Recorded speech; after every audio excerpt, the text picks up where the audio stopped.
Hi hello visa TV and Raj music ప్రేక్షకులకి స్వాగతం.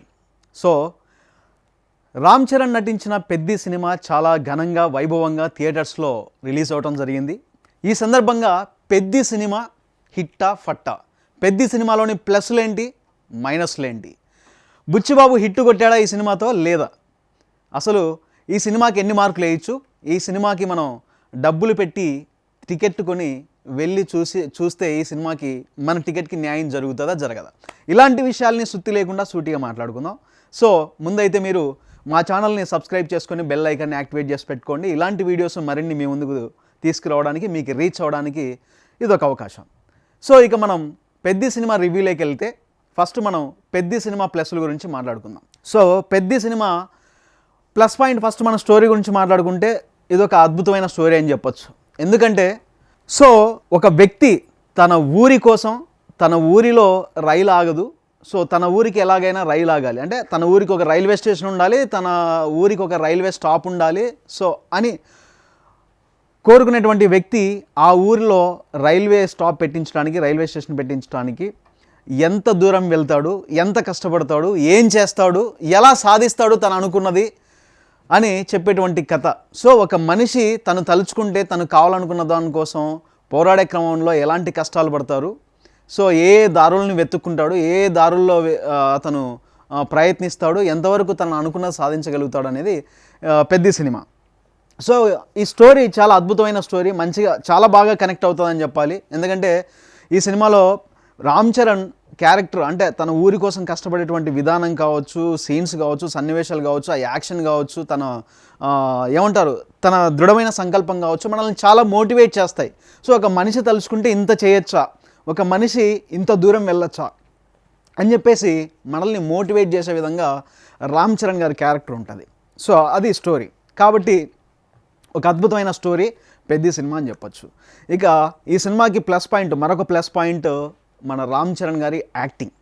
నిజంగా మనం రామ్ చరణ్ గారిని ఇదే గెటప్లో మనం రంగస్థలంలో చూసాం, కానీ పెద్ది సినిమాలో అంతకు మించి మనం రామ్ చరణ్ని చూస్తాం. పెద్ది సినిమాలో ఇంకెప్పుడు చూడలేదు మనం రామ్ చరణ్ని ఇలాగా, కొత్త రామ్ చరణ్ మనకి కనిపిస్తాడు. అసలు రామ్ చరణ్ కనపడడు ఈ సినిమాలో.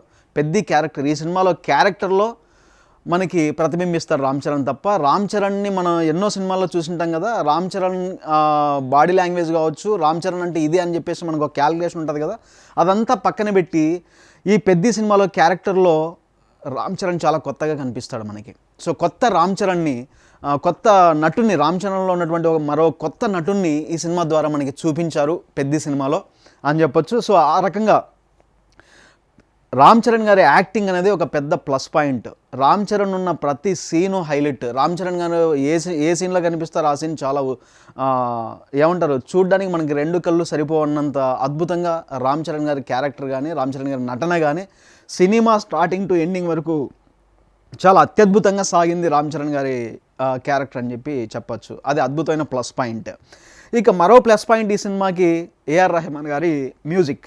మనం ఆల్రెడీ సాంగ్స్ విన్నాం, చికిరి చికిరి సాంగ్స్ కానీ, తర్వాత ఒక ఐటమ్ సాంగ్స్ వచ్చింది అనమాట. ఇద్దరు హీరోయిన్స్తో రామ్ చరణ్ వేసే స్టెప్పులు ఎంత అద్భుతంగా ఉన్నాయో ఆ సాంగ్ మ్యూజిక్ పరంగా కూడా అంతే అద్భుతంగా ఉంది. సో ప్రతి సాంగ్ ఈ సినిమాలో కూర్చొని చూస్తున్నప్పుడు చాలా అద్భుతంగా అనిపిస్తాయి మనకి. సో ఆ రకంగా, అంతేకాదు సాంగ్స్ పక్కన పెడితే పెద్ది సినిమాకి ఇచ్చినటువంటి బ్యాక్గ్రౌండ్ స్కోరు, ప్రతి సన్నివేశంలో ఏఆర్ రెహమాన్ గారు ఇచ్చినటువంటి బ్యాక్గ్రౌండ్ స్కోరు మనల్ని చాలా చాలా చాలా అంటే ఇంప్రెస్ చేస్తుంది అనమాట. ఏఆర్ రెహమాన్ గారు మ్యూజిక్ మనం ఇంతకాలం మిస్ అయ్యాం కదా. ఈ పెద్ది సినిమాలో అంటే చాలా గ్యాప్ ఇచ్చారు ఏఆర్ రెహమాన్ గారు, చాలా అరుదుగా వస్తుంటాయి ఏఆర్ రెహమాన్ గారి సినిమాలు, కానీ ఈ పెద్ది సినిమాలో ఒక అద్భుతమైన మ్యూజిక్ ట్రీట్ అయితే ఆడియన్స్కి ఇచ్చారు ఏఆర్ రెహమాన్ గారు. సో ఏఆర్ రెహమాన్ గారి మ్యూజిక్ అనేది ఈ సినిమాకి ఒక ప్లస్ పాయింట్ అని చెప్పుకోవచ్చు. అదేవిధంగా జగపతి బాబు గారి క్యారెక్టర్ కూడా చాలా అద్భుతంగా ఉంది. జగపతి బాబు గారి యాక్టింగ్ కానీ, తన క్యారెక్టర్ కానీ చాలా బాగున్నాయి ఈ సినిమాలో. అలాగే కన్నడ సూపర్ స్టార్ శివరాజ్ కుమార్ కూడా ఈ సినిమాలో నటించాడు. సో తన క్యారెక్టర్ కూడా చాలా సెటిల్డ్గా యాక్టింగ్తో, చాలా వెల్ పర్ఫామ్తో చాలా బాగా అనిపిస్తుంది అనమాట. అలాగే జాన్వీ కపూర్ క్యారెక్టర్ పర్లేదు, ఓకే ఓకే అన్నట్టుగా ఉంది. అంత అత్యద్భుతంగా చెప్పుకోదగ్గగా తన క్యారెక్టర్ని తీర్చిదిద్దలేదేమో అని అనిపిస్తుంది. ఇక బుచ్చిబాబు డైరెక్షన్, ఈ సినిమా చాలా అద్భుతమైన కథ తీసుకున్నాడు, తనే మాటలు రాసుకున్నాడు, తనదే కథ. సో స్టోరీ కానీ స్క్రిప్ట్ కానీ డైరెక్షన్ కానీ అంతా బుచ్చిబాబే కాబట్టి తను చాలా బాగా కథ రాసుకున్నాడు. ఒక మంచి కథను తీసుకొని రామ్ చరణ్ని చాలా అద్భుతంగా చూపించాడు. తన టేకింగ్ చాలా బాగుంది. ఎస్పెషల్లీ ఈ సినిమాలో క్లైమాక్స్లో ఒక 20 to 25 minutes నుంచి 30 minutes వరకు చాలా అత్యద్భుతంగా తీశారు ఆ క్లైమాక్స్ సీన్స్ని. చాలా వరకు చాలామంది కంటతడి పెట్టుకునే విధంగా ఉంటాయి ఈ సీన్స్. సో ఇవన్నీ ప్లస్ పాయింట్స్ ఈ సినిమాకి. ఇక అలాగే కొన్ని మైనస్ పాయింట్స్ కూడా ఉన్నాయి. సినిమా చూసిన వాళ్ళు మ్యాక్సిమం బాగుందంటున్నారు. అక్కడక్కడ మిక్స్డ్ టాక్, ఇంకొంచెం బాగా తీసింటే బాగుండేదేమో, అక్కడక్కడ ల్యాగ్ అనిపించిందని సో ఇలా చెప్పారు. మరి ఈ సినిమాలో ఉన్నటువంటి మైనస్ పాయింట్లు చాలా తక్కువగానే ఉన్నాయని చెప్పుకోవచ్చు. ఓవరాల్గా సినిమా స్టార్టింగ్ టు ఫినిషింగ్ చూసి ఈ స్టోరీని మనం అర్థం చేసుకున్నట్లయితే చాలా ఇంప్రెస్ అవుతాం ఈ సినిమాకి. మనం చాలా మోటివ్ చేస్తుంది మనల్ని. బట్ అక్కడక్కడ ల్యాగ్ పాయింట్స్ ఉన్నాయి. బట్ ఓవరాల్గా సినిమా చూసి బయటకు వచ్చినప్పుడు అవేవి మనకు గుర్తుండవు. కానీ మనం మైనస్ పాయింట్స్ గురించి కూడా మాట్లాడుకోవాలి. కాబట్టి సినిమా ఎక్కువ లెంత్ పెట్టారేమో, ల్యాగ్ చేశారేమో, కొన్ని సీన్స్ అవసరం లేదేమో, అవి కట్ చేసింటే ఇంకా బాగుండేదేమో అనే అభిప్రాయం కలుగుతుంది. చాలామంది ఇలాంటి మిక్స్డ్ టాక్ మాట్లాడుతున్నారు. ఇంకొక బుచ్చిబాబుకి వస్తున్నటువంటి నెగిటివ్ కామెంట్ ఒకటి ఉంది జనాల్లో. సో మనకి సినిమా రిలీజ్ కంటే ముందే చాలా బాగా చర్చ జరిగింది బయట ఆడియన్స్లో. రామ్ చరణ్కి కాలు విరిగిపోతుందని, హీరోకి కాలు పోతే ఏంటి ఎట్లా అనే విధంగా అలా జరిగితే బాగుండదేమో అని సినిమా రిలీజ్ కంటే ముందు ఇవన్నీ డిస్కషన్స్ బయట పబ్లిక్లో జరిగాయి. ఆ సీన్ తీసేస్తారేమో, ఇలా నెగిటివ్ టాక్ వస్తుంది ఆ సీన్ మీద, మేబీ సినిమా రిలీజ్ అయ్యే టైంకి ఆ సీన్ డిలీట్ చేస్తారేమో, ఇలాంటి టాక్ నడిచింది. బట్ సినిమాలో రామ్ చరణ్ కాలు పోవటం ఇదంతా ఆ సీన్స్ అన్నీ యాస్టీస్గా పెట్టారు. అవన్నీ ఉన్నాయి, ఆ సీన్స్ ఏమీ డిలీట్ చేయలేదు.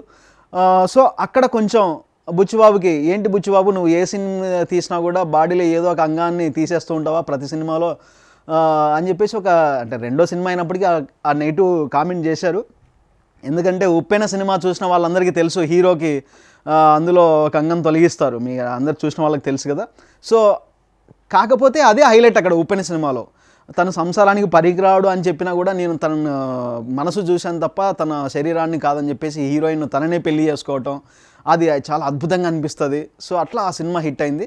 అలాగే ఈ సినిమాలో కాలు తీయడం గురించి, సో నువ్వు ప్రతి సినిమాలో హీరోకి ఏదో ఒక శరీరంలో అవయవాన్ని తొలగిస్తూ ఉంటావా అనే విధంగా నెగిటివ్ కామెంట్ అయితే ఉందన్నమాట, వచ్చింది. సో చూసిన ఆడియన్స్ కొంతమంది ఫీల్ అయిన దాన్ని బట్టి మేబీ రామ్ చరణ్ ఫ్యాన్స్ తమ హీరోకి కాలు తీయటం మంచిగా అనిపించకపోయి అట్లా మాట్లాడి ఉండొచ్చు. సో ఇదొక మైనస్ పాయింట్. సినిమాని అదే ఇంకొంచెం కుదించింటే బాగుండేది అనే తప్ప. సో ఓవరాల్గా మిగతా అన్ని విషయాలు బాగున్నాయి. సినిమా చాలా అద్భుతంగా ఉంది, చాలా మంచి మోటివేషనల్ స్టోరీ. సో ఇదనమాట మనం ఓవరాల్గా పెద్ద సినిమాకి ఎన్ని పాయింట్స్ ఇవ్వచ్చు అవుట్ ఆఫ్ 5 అన్న విషయం గురించి మాట్లాడుకున్నట్లయితే అవుట్ ఆఫ్ 5 మనం ఈ సినిమాకి 3 points అయితే ఇవ్వచ్చు. బ్లాక్ బస్టర్ అని అయితే చెప్పలేం, కానీ సినిమా చాలా బాగుంది. ఇది పెద్ద సినిమా గురించి రివ్యూ. Thank you.